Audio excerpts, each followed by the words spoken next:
Baik, Bismillahirrahmanirrahim. Assalamualaikum warahmatullahi wabarakatuh. Waalaikumsalam warahmatullahi wabarakatuh. Alhamdulillahirrahmanirrahim. Wabinasta'an ala umur dunia wa din. Salatu wassalamu ala asyrafil anbiya'i wal mursalin wa ala alihi wa sahbihi ajmain amma ba'du. Alhamdulillahirrahmanirrahim. Di kesempatan pagi hari ini masuk dalam nuansa 10 hari terakhir bulan Ramadan ya. Insyaallah kita bertemu lagi untuk bermuajahah dan menimba ilmu dari Ustaz kita Dr. Ahmad Jailani. Marilah kita mulai kajian pada pagi hari ini dengan sama-sama membaca Al-Basmalah. Bismillahirrahmanirrahim. Bismillahirrahmanirrahim. Pada lalu satu tempat kami persilakan oleh tokoh dan muslim. Bismillahirrahmanirrahim. Alhamdulillahirabbil alamin wassalatu wassalamu ala asrofil anbiya'i wal mursalin wa ala alihi wa ashabihi ajmain. Rabbi shrah li sadri wa yassir li amri wa hlul 'uqdatam min lisani yafqahu qawli. Shadaqallahul azim. Allahumma inni a'udzubika min adilla wa dhalla aw azilla aw zalla aw azlima aw uzlama aw ajhala yujhala alayya. Rabbi shrah li sadri wa yassir li amri wa hlul 'uqdatam min lisani yafqahu qawli. Shadaqallahul azim. Ya ikhwani wa akhwati rahimakumullah. Alhamdulillah pada 10 hari bulan Ramadan kita pada tahun ini Allah masih memberikan kesempatan kepada kita untuk menikmati sajian ibadah di bulan suci Ramadan, khususnya adalah iktikaf ya. Salah satu ibadah yang diutamakan ketika 10 hari terakhir adalah iktikaf. Ya. Iktikaf artinya itu berdiam diri di masjid untuk melakukan ibadah dan juga kegiatan-kegiatan yang bersifat ibadah ya, baik itu menuntut ilmu, tilawatul Quran ya, kemudian berzikir, sholat malam dan sebagainya. Dan hari ini kita akan lanjutkan kajian kita. Mungkin ada di antara teman-teman ada di masjid ya, sambil menunggu sholat Jumat. Kita akan isi dengan kegiatan kajian. Kita melanjutkan tema di buku Diskursus Islam Politik dan Spiritual. Yang kita ambil tema pada pagi ini adalah tentang dakwah. Jadi dakwah itu adalah bagian daripada ajaran Islam. Karena secara bahasa dakwah itu dari kata da'a, yad'u da'watan. Ya. Artinya mengajak, ya, menyeru atau mengundang. Ini arti dakwah itu. Jadi undangan atau seruan atau ajakan. Itu adalah da'watun atau ad-da'wah. Nah, secara istilah dakwah itu apa? Dakwah itu adalah seruan orang lain. Ya, seruan yang ditujukan kepada orang lain agar melakukan kebaikan dan mencegah daripada kemungkaran. Ya. Atau juga bisa diartikan dakwah itu adalah usaha untuk mengubah, ya, usaha untuk mengubah keadaan yang rusak dan juga tidak Islami menjadi baik sesuai dengan Islam. Ya. Jadi definisi dakwah itu ada beberapa bagian. Yang pertama adalah aktivitas menyeru, ya, aktivitas mengajak. Jadi apapun seruan kita, apapun ajakan kita, ya itu bisa disebut dakwah. Ya, tidak mesti harus di atas mimbar, gitu ya. Tidak mesti harus dalam suatu acara event-event perang peringatan Hari Besar Islam, gitu ya. Nah, tidak hanya di situ, tapi dakwah juga bisa, misalnya kita mengajak orang, gitu ya, itu juga dakwah. Ya. Atau kita melakukan seruan, ya, kepada orang lain untuk melaksanakan ibadah, ya, apakah ibadah sholat atau puasa, atau juga mungkin mengajak mereka untuk mengenakan kerudung, ya, atau mengajak mereka untuk taat kepada Allah Subhanahu Wa Taala. Itu bisa termasuk dakwah. ya, atau menyeru. Nah, apa yang kita serukan, apa yang kita dakwahkan, ya tentu yang kita serukan adalah kema'rufan tadi, ya, kebaikan. Jadi bagaimana orang lain itu melakukan kebaikan. Dan bagaimana orang lain itu jauh daripada kemungkaran.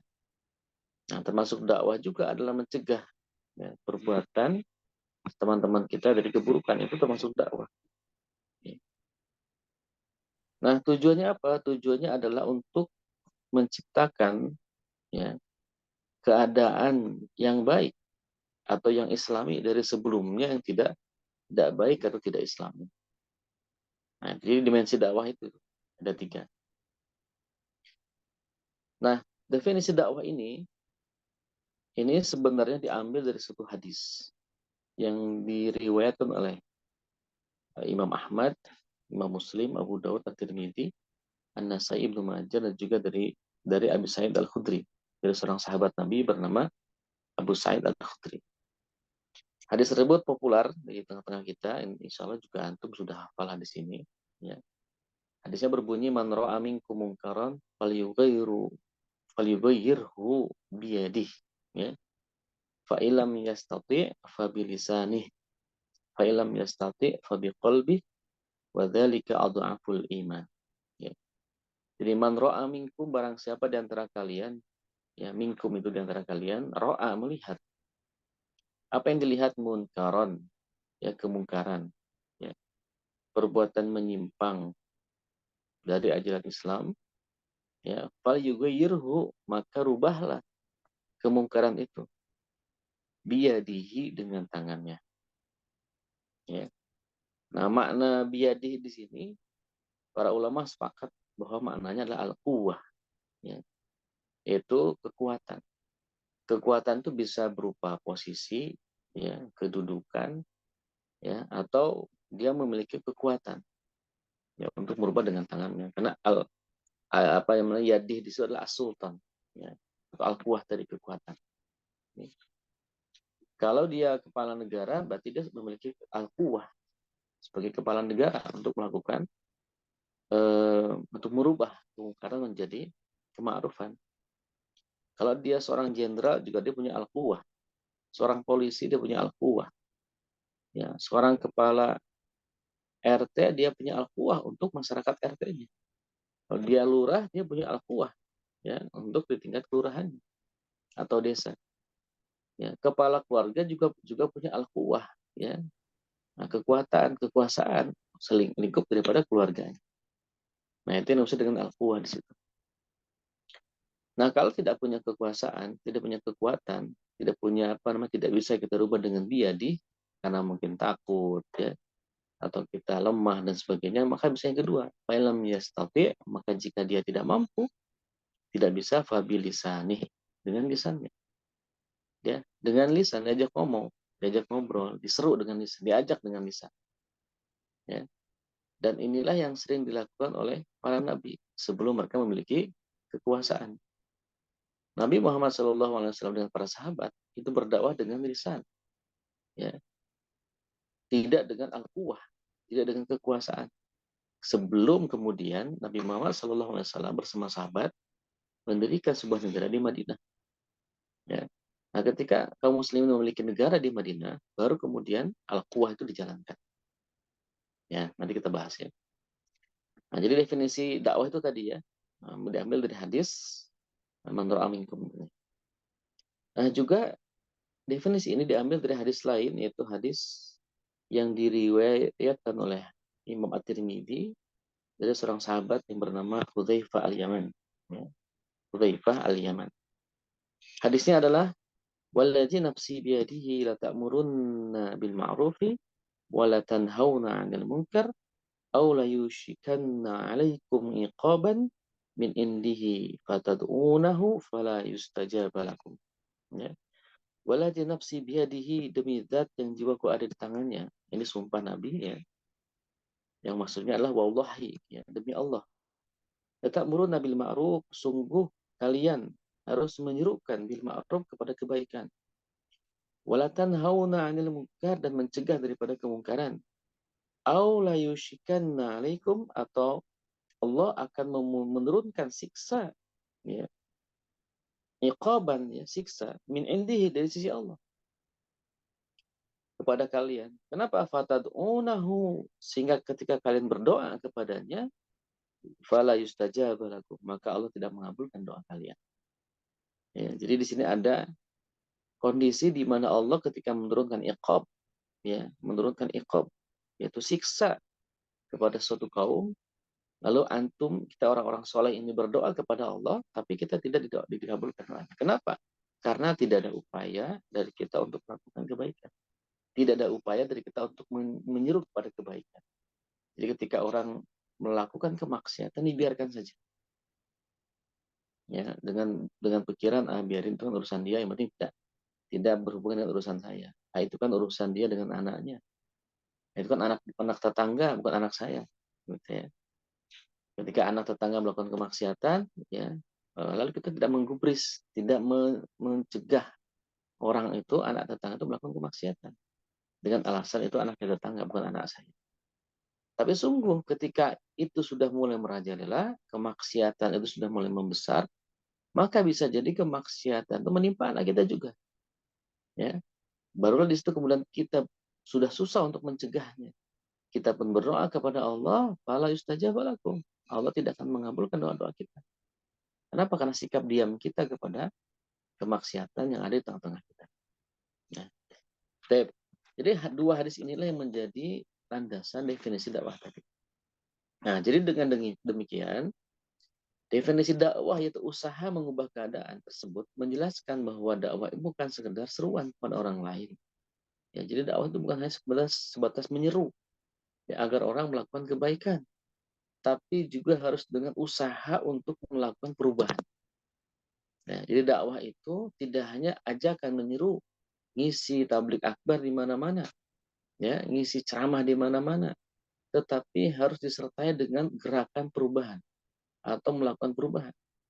Ya, maka dakwah itu tidak cukup hanya dengan menyerukan kebaikan pada orang lain, tapi juga harus ada upaya untuk merubah. Ya, makanya pendakwah itu tidak cukup dia ngisi ceramah kemudian dia tinggalkan. Harus ada follow up dari hasil ngisi ceramahnya itu. Harus ada follow up dari dia ngisi seminar tersebut. Harus ada follow up dari dia mengisi training tersebut. Ini tidak cukup hanya sebatas ngisi di mana-mana ceramah, kemudian tidak memiliki follow up untuk orang-orang atau mad'unya. Ya, bisa jadi mereka, ya, tersibgoh dengan Islam ketika awal mendengar ceramah kita, tapi kemudian beberapa hari kemudian, beberapa pekan kemudian, bahkan beberapa bulan kemudian tidak lagi mendengar ceramah kita, tidak lagi mendengar seruan kita, lebih sering mendengarkan seruan ajakan kepada kemaksiatan, dikhawatirkan mereka akan kembali kepada kemaksiatan. Gitu. Ya. Nah, maka perubahan yang dimaksud di sini bukan perubahan yang parsial atau islahiyah atau reformatif, tetapi yang lebih diharapkan ini adalah inqilabiyah. Apa itu? Perubahan revolusioner. Ya. Kenapa harus inqilabiyah? Kenapa harus revolusioner? Karena melihat dari objek masalah. Ya, jadi islahiyah, reformasi, inqilabiyah atau revolusioner adalah dua cara perubahan. Ya, dua metode perubahan. Bisa dengan reformasi, reformasi itu berarti kan tambah sulam. Ya. Bisa juga dengan revolusi atau inqilabiyah, dengan cara merombak total. Kapan itu kita lakukan reformasi? Kapan kita lakukan inqilabiyah? Itu melihat keadaan. Ya, apa yang terjadi? Kondisi apa yang terjadi di tengah-tengah kita? Kalau di tengah-tengah kita, ya, yang terjadi adalah hanyalah penyimpangan syariat Islam, ya, di mana syariat Islam sedang diterapkan di tengah-tengah masyarakat, baru kemudian muncul penyimpangan-penyimpangan, maka metode yang tepat untuk melakukan perubahan dengan hal ini adalah dengan cara reformasi tadi atau islahiyah. Kalau memang masalahnya tidak mencapai pada akar masalah, tidak mencapai kepada pondasi agama itu sendiri. Artinya Islam sedang diterapkan, tapi terjadi penyimpangan. Maka itu dilakukan islahiyah. Tapi kalau misalkannya menjadi masalah itu bukan hanya sebatas apa namanya penyimpangan, tetapi juga sudah sampai ke pondasi.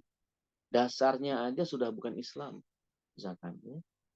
tapi sekularisme yang menjadi pondasi ekonomi, pondasi perbuatan, pondasi semua kehidupan ini dasarnya bukan dari Islam lagi. Maka ini akar masalahnya adalah sudah mengakar. Ketika permasalahannya sudah mengakar, maka tidak ada cara lain kecuali solusi perubahannya dengan inqilabiyah. Ya, sebagaimana Rasulullah SAW itu melakukan dakwah di tengah-tengah masyarakat Quraisy itu inqilabiyah. Bagaimana merubah fondasi yang dijadikan landasan oleh orang-orang Quraisy yang awalnya adalah kesyirikan, kemudian dirubah dengan fondasi Islam, dirubah dengan fondasi akidah Islam. Gitu ya. Ini adalah metode perubahan. Nah, kemudian batasan keadaan rusak yang tidak Islami. Dari definisi dakwah tadi, yaitu tadi usaha atau seruan ajakan, ya, usaha mengubah keadaan yang tidak Islami atau yang rusak tadi. Nah, kondisi yang rusak atau tidak Islam itu apa? Ya. Jadi ini maksudnya adalah kerusakan tersebut tidak sesuai dengan Islam. Artinya yang menentukan keadaan tersebut baik atau rusaknya adalah Islam. Ya, yaitu dengan dijadikannya Islam sebagai standar, ya, ini meliputi aspek sosial, pemerintahan, ekonomi, pendidikan dan sebagainya. Intinya kondisi disebut rusak ketika standar kehidupannya, ketika landasan berpikir umat Islam itu tidak lagi dengan Islam. Ya, ini terlihat dari kehidupan mereka, ya, terlihat dari kehidupan ekonomi mereka, terlihat dari kehidupan sosial mereka, terlihat dari bagaimana pemerintah mengatur pemerintahan. Jika tidak dilandasi dengan Islam, berarti itulah yang disebut dengan kerusakan yang terjadi. Ya, itulah kerusakan, ya, atau fasad bahasa Arab, kerusakan atau tidak Islami.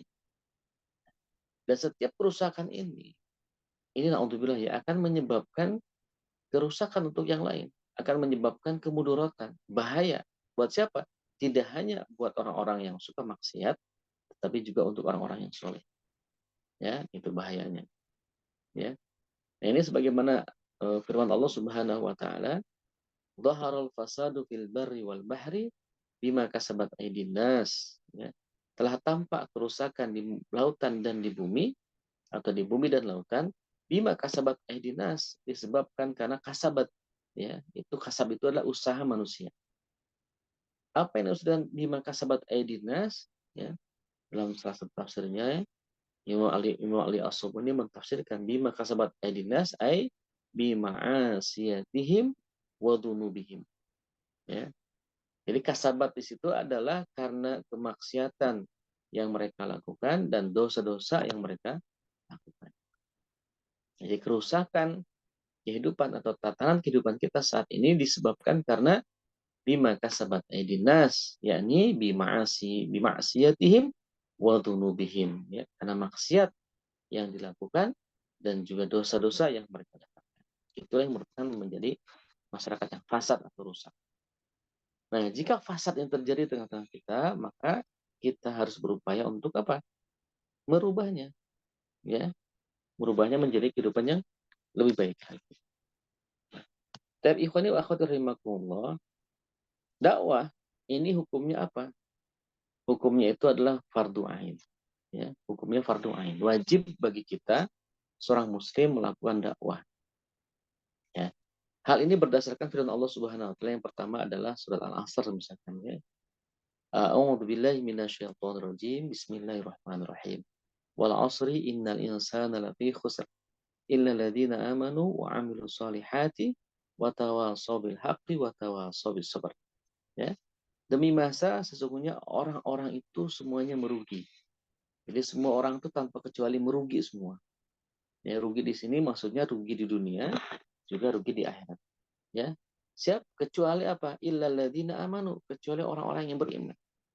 Siapa lagi? Tidak hanya beriman tapi wa amilus shalihat, dan orang-orang yang beramal saleh, ya, taat dengan syariat. Lalu siapa lagi? Ya. Wa tawashaw bil haqqi wa tawashaw bis sabr. Dan juga orang-orang yang senantiasa saling menasihati dalam kebaikan, ya, dalam kesabaran, juga dalam kebenaran. Ya. Nah, inilah orang-orang yang tidak akan merugi. Dan ini pula yang menjadi landasan bagi kita untuk berdakwah. Kemudian ayat-ayat lain, ya, yang mengarahkan kita, mendorong kita untuk berdakwah apa? Ud'u ila sabili rabbika bil hikmah ya, serulah oleh kalian, ya, orang-orang itu kepada jalan Allah, kepada jalan Tuhanmu, bil hikmah. Bil hikmah ini bil hujjah. Nah, bil hikmah itu adalah berhujjah dengan argumentasi, dengan dalil, ya. Jadi kita diminta oleh Allah untuk melakukan, menyeru, mengajak orang-orang kepada kebaikan, ya. Wal mau'izatil hasanah, dan diskusi yang hasanah, yang baik. Ya, jadi kita tidak boleh debat kusir. Yang harus ada debat untuk mendapatkan ilmu, itu boleh. Wajadilhum billati hiya ahsan, dan berdebatlah kalian dengan cara yang terbaik, ya. Walaupun kita debat, tapi dengan cara yang terbaik. Kita mencari kebenaran, bukan mencari siapa yang menang, ya. Dan ikhwan wa akhwat rahimakumullah, itulah hukum daripada dakwah. Jadi wajib dakwah itu. Bagi siapa? Bagi orang muslim yang sudah balik. Nah, kan kita ilmunya belum cukup. Ya, dakwah itu tidak mesti menunggu ilmu cukup. Ya, kata Rasulullah, balighu anni walau ayat. Sampaikanlah oleh kalian dariku walaupun cuma satu ayat. Kita cuma paham bahwa wajib sholat itu wajib misalkan. Ya sudah, sampaikanlah ke orang-orang tetangga, ayo sholat itu wajib, sholat itu wajib, itu sudah dakwah. Ya. Atau kita tahu bahwa puasa itu wajib dan dosa ketika orang meninggalkan puasa. Maka ayo, tiap orang yang berbuka tengah jalan kita nasihatin. Apalagi itu saudara kita, atau teman kita, atau tetangga kita. Wah, itu harus lebih dekat lagi kita menasihati mereka. Ya, jadi itulah hukum dakwah. Ya, dakwah itu hukumnya adalah wajib ain atau fardu ain. Lalu apa tujuan dakwah itu? Tujuan dakwah itu yang pertama adalah,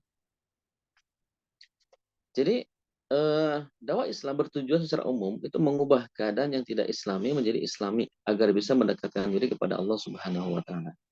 Sedangkan secara detail tujuan dakwah itu bisa empat, ya, atau bisa tiga. Ya. Yang pertama adalah menyerukan kepada orang kafir agar memeluk Islam. Nah, jadi kita mendakwahi orang kafir non Islam untuk masuk ke dalam agama Islam itu termasuk dakwah. Ya, itu menyerukan orang-orang kafir agar masuk Islam. Ya. Yang kedua, siapa lagi Islam orang kafir? Yang kedua adalah orang-orang Muslim. Ya. Orang-orang Islam menyerukan kepada orang-orang Islam agar menerapkan hukum Islam secara total. Jadi kita mengajak orang untuk melakukan muamalah Islam, ya. Mengajak orang untuk melakukan ibadah yang benar. Mengajak orang untuk menuntut ilmu, ikut pengajian. Dalam rangka untuk apa? Dalam rangka agar mereka paham dengan hukum Islam, sehingga terdorong keinginan dia untuk menerapkan hukum Islam. Gitu.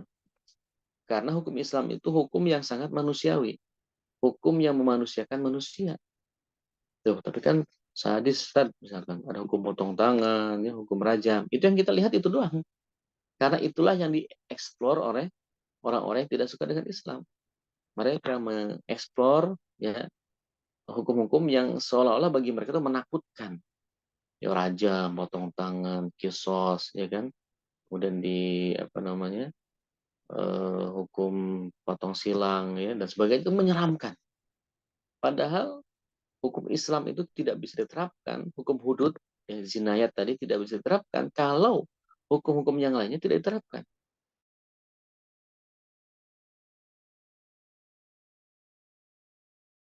Persaksian dalam Islam, ya, hukum pemerintahan Islam, hukum sosial Islam. Nah, kalau itu sudah diterapkan semua, baru terakhir hukum jinayat Islam. Ya, jadi tidak bisa kita hanya mengambil hukum yang sifatnya jinayat saja. Harus terkait, karena hukum Islam itu terkait semua. Ya. Jadi secara normal seharusnya tidak layak seorang muslim, ya, yang sudah mendapatkan pendidikan gratis dalam Islam, ya kan? Pendidikan yang sehat, yang Islami sejak kecil, kemudian mendapatkan tontonan media-media yang Islami, ya, kemudian juga mendapatkan jaminan kebutuhan pokoknya, jadi tidak ada lagi orang itu kelaparan, ya, kemudian juga mendapatkan jaminan kesehatan untuk berobat gratis tidak usah bayar, misalkan. Kemudian kebutuhan-kebutuhan umum yang lainnya juga sudah dijamin oleh negara, dan dia masih mencuri juga, itu kan keterlaluan, gitu. Juga sudah disampaikan bahwa hukum mencuri itu adalah potong tangan. Ya, ini kan sudah mah dia hidup enak, nyaman, kemudian dikasih ancaman kalau melakukan pelanggaran maka akan dipotong tangan. Loh, kok masih mencuri juga? Gitu. Jadi kan di ujung. Beda sekarang gitu. Kenapa orang mencuri ya? Karena memang ekonomi tidak menjamin kehidupan mereka. Pendidikan mahal, kesehatan mahal. Lalu mereka mencuri. Ya kan gitu. Jadi tidak ada istilahnya itu kebaikan yang didapatkan oleh mereka. Bisa jadi orang itu mencuri karena keterpaksaan awalnya. Lama-lama jadi biasa. Nah, jadi ini sistem, makanya tidak bisa cuma sepotong saja, harus totalitas. Nah, inilah salah satu seruan kita, menyeru agar umat Islam menerapkan Islam secara kafah, tidak sepotong-sepotong. Ya. Yang ketiga, menegakkan kema'rufan dan mencegah kemungkaran. Ya. Di setiap kebaikan kita sampaikan, setiap kemungkaran kita juga sampaikan. Justru dakwah yang paling hebat itu adalah ketika kita melihat kemungkaran, lalu kita rubah kemungkaran itu. Ya, misalkan ya, naik angkot, ada orang misalkan, mohon maaf pakai kerudung, ya, tapi kemudian pakaiannya alhamdulillah ketat banget gitu ya. Kita nasihatin nih sesama penumpang gitu. Mbak, sama perempuan ya, nasihatin pakaiannya dan sebagainya. Itu Masya Allah. Ya. Nah, Al-Fakir pernah lihat video ya, seorang ustadz itu mengajak para, mohon maaf ya, PSK itu malam-malam. Datangi dan nasihatin oleh dia. Diajak oleh dia ke hotel, semuanya ada berapa orang banyak. Dan sehatin, sampai mereka menangis. Lalu dikasih solusi, dikasih pekerjaan. Bahkan dikasih pakaian, suruh mereka menutup auratnya. Alhamdulillah, pulang itu mereka pulang udah tobat. Jadi kan berarti jangan-jangan mereka itu kenapa melakukan seperti itu karena terpaksa dan tidak ada orang yang mengingatkan mereka. Ya, tidak ada orang yang mengingatkan mereka, mengajak mereka kepada kebaikan. Bisa jadi. Ya. Nah, makanya teman-teman di komunitas itu mereka melakukan kajian trotoar namanya, katro. Bagus juga ya. Katro sengaja tuh kajian-kajian yang dilakukan di malam hari di trotoar-trotoar. Apa targetnya? Itu orang-orang yang mungkin anak-anak geng motor yang sering ngumpul-ngumpul di situ diajak ngaji ya, atau mohon maaf ya,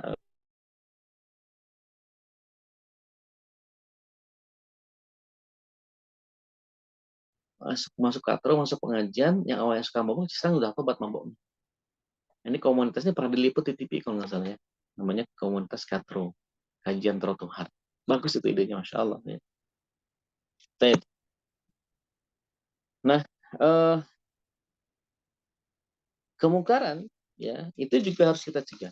Kemungkaran itu bisa terjadi oleh pribadi, kemungkaran pribadi, bisa juga kemungkaran dilakukan oleh kelompok tertentu, atau kemungkaran juga bisa dilakukan oleh negara. Nah, makanya kemudian ketika kemungkaran itu dilakukan oleh pribadi, maka ini bisa kita dapetin secara pribadi, nasihatin. Ya. Tapi kalau kemungkaran itu dilakukan oleh kelompok, ormas misalkan, ya, tentu ini harus dengan cara apa? Tidak dengan didekati secara pribadi saja, harus didekati dengan cara yang elegan, gitu ya. Dengan kita datang bareng-bareng atau kita membuat ormas yang yang berbeda tapi punya punya misi untuk melakukan silaturahim dengan ormas yang lain, tujuannya sih dakwah gitu. Atau juga bisa jadi kemungkaran itu dilakukan oleh negara. Nah, siapa yang mengoreksi mereka? Ya, yang mengoreksi mereka adalah ya bisa partai politik Islam ya, atau ormas Islam. Karena fungsi ormas Islam, fungsi partai politik itu untuk controlling kepada negara ketika melakukan penyimpangan. Makanya ada fikih muhasabatul hukum, ya fikih muhasabah al-hukam. Jadi fikih mengoreksi penguasa. Nah, itu hukumnya eh, wajib, bisa jadi wajib kifayah. Ya, ketika penguasa melakukan kemungkaran maka harus diingatkan. Ya, bahkan Rasulullah SAW menjadikan orang-orang yang memberikan peringatan kepada penguasanya, lalu kemudian dia dibunuh oleh penguasa karena ketidaksukaan penguasanya, dia dikategorikan mati syahid. Bahkan disejajarkan dengan sahabat Nabi Hamzah bin Abdul Muthalib. Ya. Sebagai hadis Nabi, ya, Sayyidus Syuhada Hamzah ibnu Muthalib. Jadi pemimpin para syuhada itu adalah sahabat Hamzah bin Abdul Muthalib, pamannya Nabi. Ya, jadi yang menjadi pemimpin para syuhada, ya, jadi panglimanya para mujahid seluruh dunia kaum muslimin dari sejak mulai zaman Rasulullah sampai sekarang itu adalah Sayyidus Syuhada Hamzah bin Abdul Muthalib. Apakah cukup hanya beliau saja? Tidak. Tapi Rasulullah memberikan catatan di belakangnya. Ya, Sayyidu Syuhada'i Hamzah ibnu Muttalib wa wa rajulun ya qama amama sultanun dair ya sultanin dair fanasahahu faqatalahu. Kemudian seseorang yang berdiri di hadapan penguasa zalim, ya, si orang itu kemudian menasehati penguasa itu, tapi penguasa tidak suka dengan nasihatnya, lalu dia dibunuh. Maka dia termasuk syahidus syuhada. Nah, jadi masuk dalam levelnya Hamzah bin Abdul Muttalib. Masya Allah. Ini kan berarti mengoreksi penguasa itu ada. Ya, ada dalilnya, boleh. Gitu. Lalu mengoreksi penguasa itu seperti apa modelnya? Ya, kalau penguasanya dalam sistem Islam, kemudian yang dilakukan adalah penyimpangan secara personal, bukan penerapan hukum Islam, maka fikihnya itu didatangi empat mata. Memang bukan diumbar aibnya di tengah-tengah umat. Gitu. Jadi kalau penguasanya Islam, sistemnya sistem Islam, gitu kan. Penguasa ini melakukan penyimpangan secara personal, bukan secara kenegaraan. Jadi negara itu masih menerapkan Islam secara total. Ini hanya penyimpangan saja. Misalkan seperti kasus penguasa yang suka mabuk-mabukan misalkan. Dia melakukan kemaksiatan untuk dirinya sendiri. Dia tidak kemudian mengeluarkan kebijakan yang bertentangan dengan Islam. Maka penguasa seperti ini, cara dinasehatinya itu didatangi dengan empat mata tadi. Ya. Tidak boleh diumbar keburukannya di tengah-tengah umat. Kenapa? Akan mempengaruhi sikoh umat kepada pemimpin kaum muslimin. Itu. Ini tidak boleh. Nah, ini didatangi dengan cara dinasehati empat mata misalkan, atau terbatas gitu ya. Nah, tapi kalau penguasanya ini ya terjadi penyimpangan bukan secara personal saja, tapi dalam kebijakan. Jadi dia menerapkan kebijakan yang tidak bersumber dari Islam. Misalkan dia menerapkan sistem yang bukan sistem Islam, ekonominya pakai riba misalkan, tiba-tiba. Maka yang seperti ini cara menasehatinya dengan terang-terangan. Ya, kenapa? Agar umat tahu akan terjadi penyimpangan penerapan hukum Islam. Kenapa? Karena penerapan hukum Islam ini akan berefek kepada umat. Nah, jadi umat harus tahu. Bahkan kata para ulama, jikalau penguasa ini tetap kekeh, ya, kalau dalam hadis disebutkan kufran bawahan, kata Rasulullah, ya, terjadi kekufuran yang nyata, penyimpangan penerapan dari hukum Islam, ya, maka yang seperti ini boleh diperangi oleh umat. Gitu. Nah, ini ada fikihnya, ada aturannya itu. Jadi bagaimana kondisinya itulah yang dilakukan, ya, sesuai dengan kondisi. Tapi dalam konteks pemerintahan Islam, gitu loh ya. Dalam konteks pemerintahan Islam boleh mengangkat senjata melawan penguasa ketika konteksnya dalam pemerintahan Islam. Tapi konteks sekarang ini sudah tidak menerapkan hukum Islam, ya kan? Berarti statusnya ini bukan negara Islam kan? Maka statusnya itu bukan kembali kepada ketika hukum itu berlaku, ketika hukum Islam berlaku gitu. Jadi fikih mengoreksi penguasa itu dilakukan ketika negara ini menerapkan Islam. Baik penguasanya penyimpangan personal atau menyimpang secara kebijakan publik. Itu caranya begitu. Tapi dalam konteks sekarang, ya kan tidak menerapkan Islam negaranya. Berarti konteksnya sama seperti Nabi dulu belum punya negara. Caranya itu. Ya, bagaimana Nabi melakukan koreksi kepada penguasa dengan cara apa? Membuat opini umum. Ya, melakukan dakwah tanpa kekerasan. Tidak ada kisahnya Nabi itu melakukan perlawanan secara fisik kepada bangsa Quraisy atau pemimpin Quraisy. Ya, tidak ada. Ya, Rasul dan kaum muslimin baru diizinkan oleh Allah untuk berperang ketika mereka sudah punya negara di Madinah.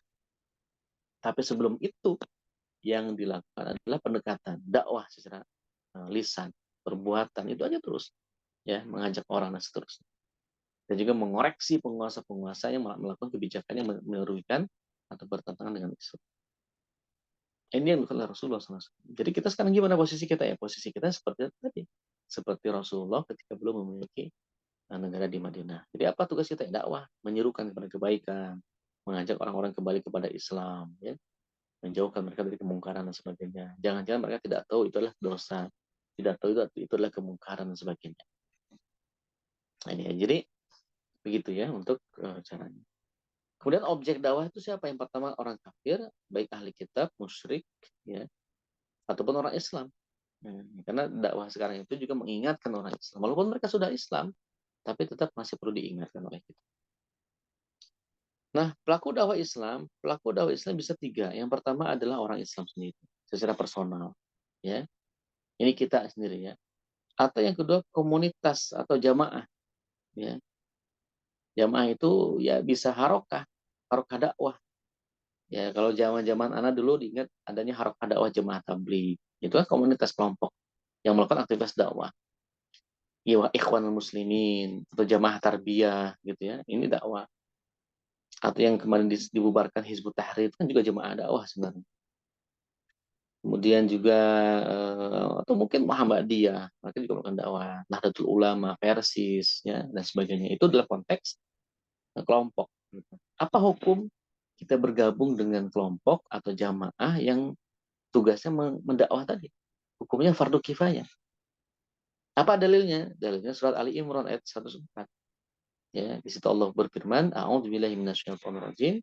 Wal takum minkum ummatun yad'una ilal khair wa ya'muruna bil ma'rufi wa yanhauna 'anil munkar wa ulaika humul muflihun." Gitu. Ya, hendaklah ada di antara kalian ya sekelompok umat. Nah, sekelompok umat ini kan berarti ada kelompoknya. Ummatun. Apa tugasnya? Yad'una ilal khair. Di mana kelompok ini menyeru kepada al khair. Al khair itu ada al Islam. Ya. Jadi boleh nggak banyak kelompoknya? Boleh-boleh saja. Kelompoknya banyak, yang penting visinya sama. Yad'una ilal khair. Ya, menyeru kepada al Islam. Bukan menyeru kepada asyar atau al kufur. Ya, tapi menyeru kepada Islam, mengajak kepada Islam kafah. Ya, bukan malah menyimpangkan umat yang awalnya ingin dengan Islam malah disimpangkan menjadi tidak ingin dengan Islam. Itu bukan yang diminta oleh Allah. Yang diminta oleh Allah itu adalah sekelompok umat yang menyeru kepada al-khair, ilal khair. Kemudian ya'muruna bil ma'ruf, mencegah perbuatan mengajak kepada kebaikan, ya'muruna bil ma'ruf wa yanhauna 'anil munkar, dan mencegah dari perbuatan mungkar. Wa ulaika humul muflihun, dan mereka adalah orang-orang yang beruntung, ya. Muflihun ini beruntung di dunia, wal muflihuna fil akhirah. Ya, beruntung di dunia juga beruntung di akhirat nanti insyaallah. Nah, itu kewajiban kita bergabung dengan jamaah, harokah, ya, atau ormas Islam. Ya, yang penting yad'una ilal khair. Ya. Kemudian yang ketiga, pelaku dakwah juga bisa negara. Ya, daulah itu juga memiliki peran berdakwah kepada kemana? Ke luar negeri. Ya. Kalau keluar negeri, itu berarti penyebaran Islam. Makanya Rasulullah kemudian melakukan apa? Futuhat di mana-mana, ya, futuhat di Mekah, kemudian melakukan dakwah keluar daerah Madinah waktu itu, ya. Bahkan mengirim surat kepada penguasa-penguasa raja sekitar Madinah. Itu dalam rangka dakwah. Ya, dakwah yang dilakukan oleh negara Madinah waktu itu, negara Islam Madinah. Ya. Nah, ini negara juga punya peran dakwah. Yang ke dalam negeri, peran dakwah negara itu adalah menerapkan hukum Islam. Itu adalah dakwahnya negara. Menerapkan hukum Islam ke seluruh aspek kehidupan dan menerapkan zinayah dan juga hudud. Nah, itu dakwahnya. Ya, jadi ini akan lebih efektif ketika ingin menciptakan masyarakat Islam. Gitu ya. Jadi inilah pembagian dakwah, pelaku dakwah, kemudian siapa objek dakwah dan sebagainya, ya. Nah, yang perlu diingat bahwa dakwah ini ketika kita ingin berdakwah, maka contohlah Rasulullah ketika berdakwah. Rasulullah SAW itu ada 3 fase dalam dakwah Rasulullah. Ya. Yang pertama adalah fase at-tasqif, ya, fase pembinaan. Bagaimana Rasulullah mengkader Abu Bakar As-Siddiq, mengkader Ali bin Abi Thalib, mengkader Sayyidati Khadijah, mengkader orang-orang sekitar beliau, ya. Dikader, diajak bergabung kepada jamaah Islam waktu itu. Ya. Disebut juga Hizbu Muhammad, orang-orang menyebutnya kelompok Muhammad, Hizbu Muhammad. Ya. Makin lama makin banyak, makin banyak. Itu tasqif namanya, pembinaan secara kelompok-kelompok atau kaderisasi. Ya. Kan itu Rasulullah mengkader orang-orang, bikin halqoh gitu, bikin liko-liko di situ. Ya. Bahkan liko pusatnya itu di rumahnya Arqam bin Abil Arqam. Ya, itu pusatnya di situ, pembinaan Rasulullah kepada para sahabat. Ya, mereka dibina dengan Islam. Ya. Sampai mereka siap untuk membina lagi umat yang lain.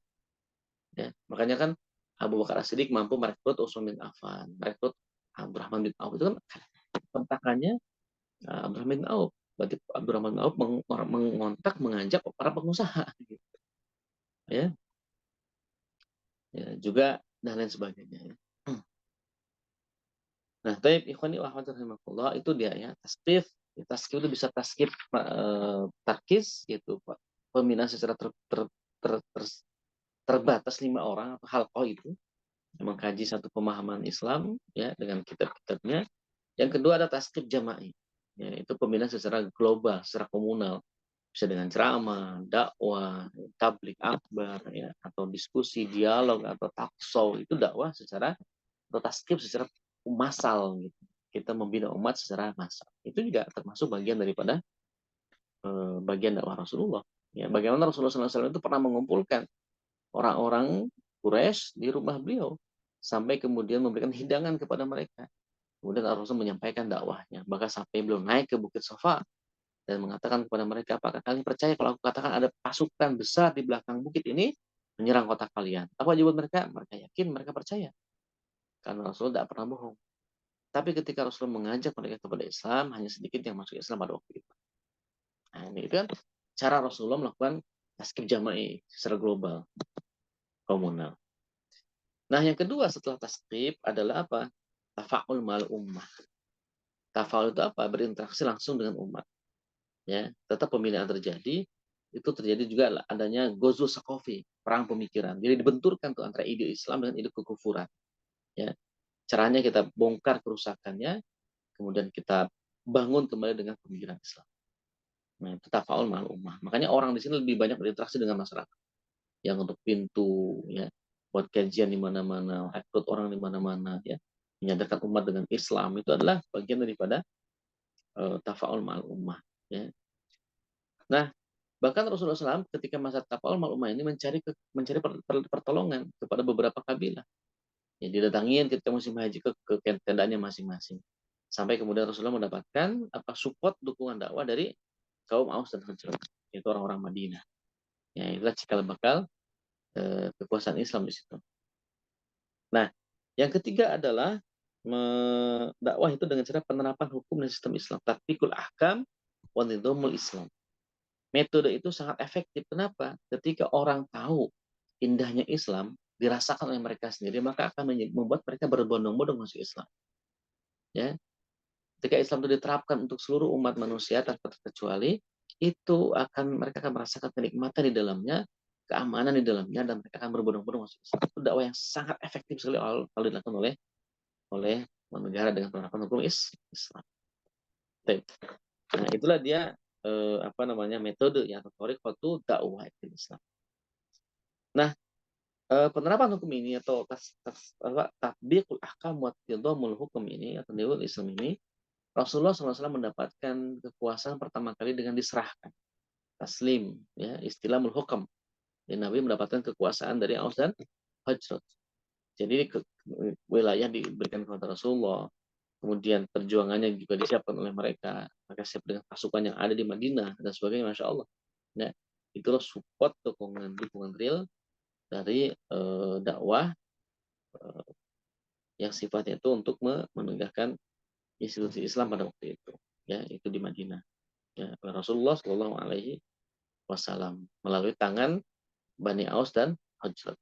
Setelah itu baru Islam menyebar hampir ke seluruh dunia. Tidak hanya menyentuh orang-orang Arab saja, tapi juga menyentuh dari berbagai macam etnis atau juga suku. Nah, ikhwani wa akhwati rahimakumullah, itu dia ya terkait dengan dakwah, ya. Kita simpulkan bahwa dakwah adalah apa? Seruan atau ajakan, ya, untuk merubah kondisi yang tidak Islami menjadi Islami. Ya, definisi kedua, apa hukum berdakwah bagi kita? Dakwah hukumnya wajib ain. Maka dakwah tidak mesti harus menunggu jadi ustadz dulu, ya. Sekarang pun jadi karyawan, apapun posisi kita itu bisa kita dakwah.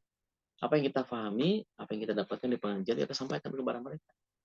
Apalagi sekarang zaman sosmed, ya, isi sosmed kita dengan dakwah, dengan seruan kebaikan, ya, bukan diisi dengan alay-alay, ya. Apalagi juga TikTok misalkan, harus kita hindari, ya. Itu bagian daripada aktivitas dakwah kita sebagai pemenuhan kewajiban kita kepada Allah Subhanahu Wa Taala.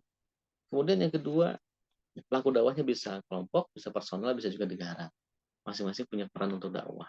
Ya, bahkan politik luar negeri dalam Islam itu adalah dakwah dan jihad. Dakwah dulu, baru dijihadi. Ya, ujung-ujung jihad tanpa dakwah, gitu ya. Baik, ikhwani wa akhwati rahimakumullah, demikian ya materi kita pada hari ini. Silakan jika ada yang ingin ditanyakan atau didiskusikan, tafadhol Mas.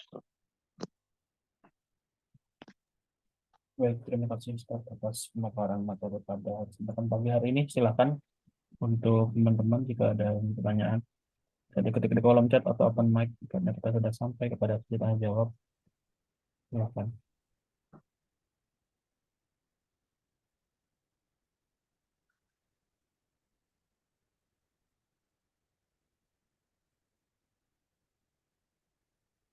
Ini pada tidur nggak? Hmm, Ini iya karena sih. semalam mengejar malam ke-23 ya. Masya Allah. Konon katanya kalau ganjilnya itu terjadi di malam Jumat, menurut ulama, salah seorang ulama itu kemungkinan Lailatul Qadarnya itu turun di malam itu. Kalau alam Islam ya. Anda itikaf di mana, Ahsan? Di masjid rumah dekat rumah Ustaz. Ah, dekat rumah ya. Hmm. Alhamdulillah. Anda juga di Masjid Mahat ini nggak kemana-mana.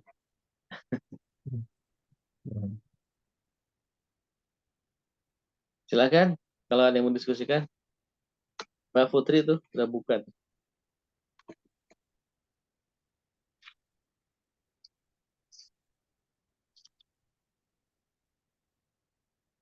Atau mau langsung kuis?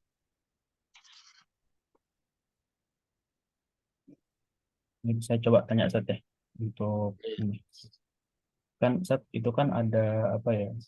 Saya pernah dengar itu kan apabila ada tersebar zina dan riba di suatu daerah, maka itu akan ini ya berakibatnya itu kepada semua orang yang ada di situ gitu, Ustaz. Nah, itu apakah cara berdakwah kita itu termasuk untuk mencegah yang seperti ini gitu, Ustaz? Karena kan sekarang apa namanya seorang tuh kalau misalkan diberitahu atau misalkan disarankan sesuatu itu mengusik, dibilang mengusik gitu lah, gitu ya. Ya, itu kemungkaran. Jadi zina sama riba itu kemungkaran yang bisa mendatangkan azab Allah. Ya, kalau kita lihat itu zaman-zaman Nabi terdahulu itu kan perilaku yang sering dilakukan oleh mereka itu kan zina dan juga riba. Ya, selain penyembahan terhadap patung. Ya. Nah, itu kan patung itu kan terkait masalah akidahnya. Tapi amal amal mereka itu mereka senang berzina, ya, kemudian minum khamr, ya, riba itu mengundang azab Allah Subhanahu Wa Taala. Nah, zina dan riba ini termasuk amalan dosa yang bisa mengundang azab juga. Dan ketika azab diturunkan itu tidak lagi pilih-pilih kasih. Gitu. Orang soleh misalkan nggak kena ya kena juga. Gitu. Ya, makanya nanti kita akan diminta pertanggungjawaban. Apa usaha antum, usaha anda untuk berdakwah, mengajak orang untuk tidak melakukan zina misalkan atau makan riba. Ini harus ada dakwah minimal keluarga kita selamatkan keluarga kita. Ku anfusakum wa ahlikum naro. Ya, kita selamatkan, kita jaga keluarga kita dari perbuatan zina dan juga riba tersebut. Ya, ini dakwah juga. Nah, makanya kemudian bagus kalau kita misalkan aktif di suatu komunitas dakwah karena dia akan termanage, akan terorganisir untuk melakukan dakwah. Bisa jadi dia bikin pengajian di masjid, ya mungkin dia nggak bisa ngisi pengajian, tapi dia mampu mengundang orang yang bisa ngisi pengajian. Ya, dia dekat sama pemuda, bentuk remaja masjid, dia bikin kegiatan yang ngisi orang lain, tidak apa-apa. Dia akan mendapatkan pahala. Jadi hal dari apa namanya apa yang itu lakukan. Dan ketika azab itu turun, itu pilihannya dua, bisa Allah selamatkan di dunia, atau kita akan terkena azab juga Allah selamatkan di akhirat. Karena kita sudah melakukan upaya untuk melakukan amar ma'ruf nahi mungkar. Nah, problemnya itu justru ketika kita diam. Bahkan kata Rasulullah SAW, kalau ada seorang mukmin, orang muslim melihat kemungkaran, kemudian dia diam, tidak melakukan dakwah, tidak mencegah kemungkaran tersebut, maka diibaratkan seperti sujaun akro, katanya.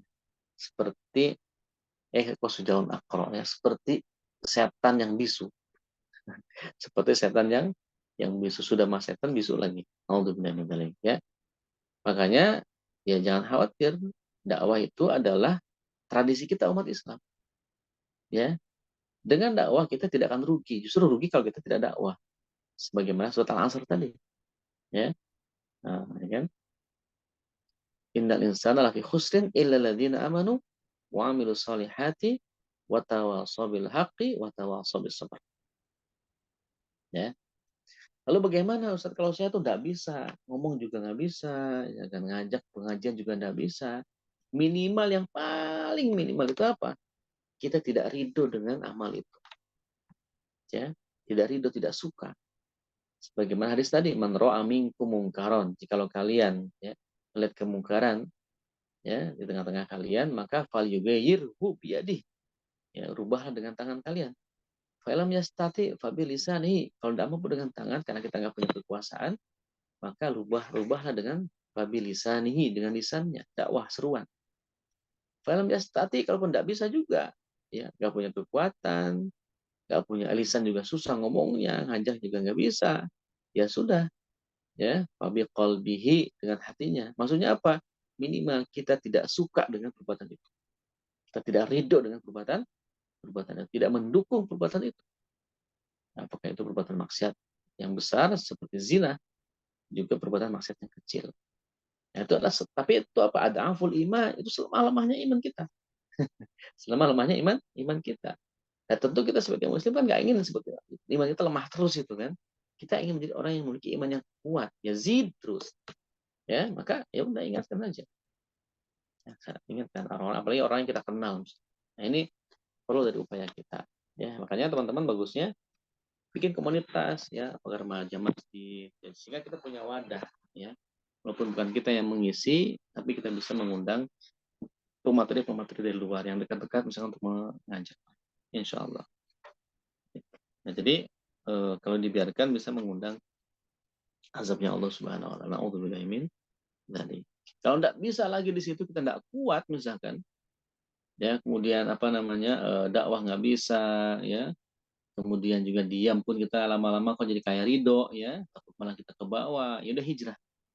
Solusi terakhir itu hijrah, hijrah ke tempat yang lebih baik, ya jangan tetap di situ, ya justru kita ingin memperbaiki diri, kita takut khawatir bisa jadi diri kita atau anak-anak kita atau keluarga kita kena imbas daripada perbuatan itu, ya maka ya udah hijrah, cari lingkungan yang baik, cari lingkungan yang mendukung kita untuk meningkatkan keimanan dakwah kita, ya kalau kita memang tidak bisa sama sekali tinggal di situ, tidak bisa mengubah, bahkan kita juga tersibgoh, terpengaruhi anak-anak kita misalkan, karena ingat ketika kita melihat tetangga kita, anak-anak tetangga kita buruk, ingatlah bahwa mereka kan mempengaruhi anak-anak kita juga. Itu pentingnya ya. Makanya dulu waktu Al-Fakir tinggal di komplek di Depok itu, sepakat sama istri bikin pengajian anak-anak. Gitu. Kenapa? Kita anggap mereka sebagai anak-anak kita. Nah, kalau mereka melakukan keburukan, itu pasti berimbas kepada anak-anak kita juga gitu. Ya, Al-Fakir juga bikin pengajian remaja di situ. Kemarin ketemu ya pas ke sana, udah 3 tahun tinggalkan itu kampung komplek itu, sempat datang ke sana ngirim kue lebaran, karena ada yang mesen ya, ada istri jualan kue, ada yang mesen di situ, saya antar ke situ, terus ketua DKM ketemu tuh, ya Allah Ustaz katanya, anak kehilangan antum katanya, tahzib bin nikmat ya, kenapa Pak, anak-anak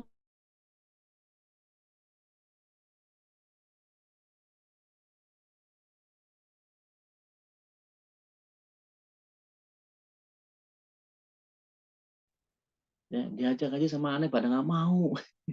Kayaknya baru sama Ustadz mau mereka itu. Ini kan karena dulu pendekatannya aneh melalui ngobrol sama mereka di pos-pos mereka gitu. Ya itulah gitu, itu harus bernikmat ya. Jadi dakwah itu dirasakan oleh mereka. Makanya jangan mikir lagi gimana tuh ya di Depok ya, bikin pengajian jauh begini susah. Ya, jadi itu ya, kalau kita nggak bisa di situ ya kita menghijrah saja. Ya, hijrah ke tempat yang lebih baik yang kira-kira bisa menjaga keimanan kita. Ya, kalau bisa.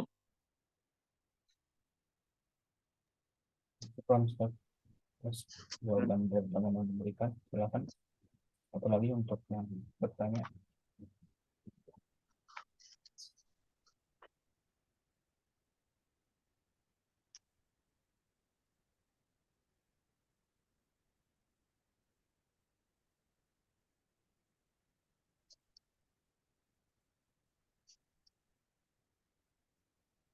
Jika tidak ada, mungkin boleh kita langsung quiz. Kamu kuis ya. Tapi apa yang dimaksud dengan dakwah? Nah, apa itu dakwah? Dakwah adalah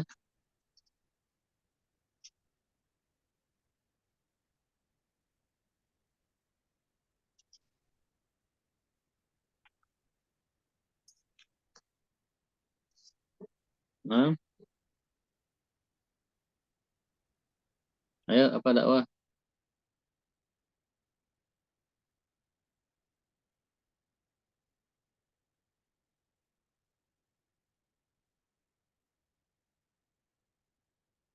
Oh, Mbak Resti itu. Oh, Mbak Regina dulu.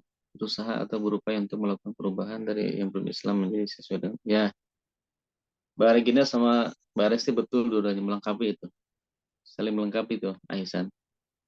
Kita langsung Gimana? duluan kan. Langsung dulu aja ya.